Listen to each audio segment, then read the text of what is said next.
Absolut, han er den bedste. Gud, han tager Milosavljev. Ja, så lykkes det endelig. Ja. Det giver altså Gidsel en stor kontrachance, sidder den +5 i dag. Gidsel igen! Ja, men det er også svært. Ja, Gidsel tager den selv. Kigger lige efter Marcelis. Ja, har været fremragende. Ja, for de læser. Ja, så læser han lige den anden vej, Mathias Gidsel.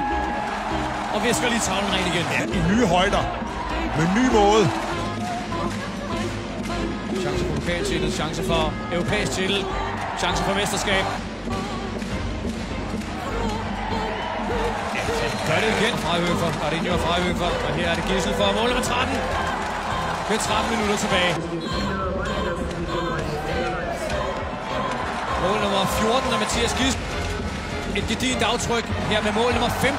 Nummer 15, altså det er helt uhørt. Altså... Igen markerer han sig som en af verdens absolut bedste. Absolut, han er den bedste.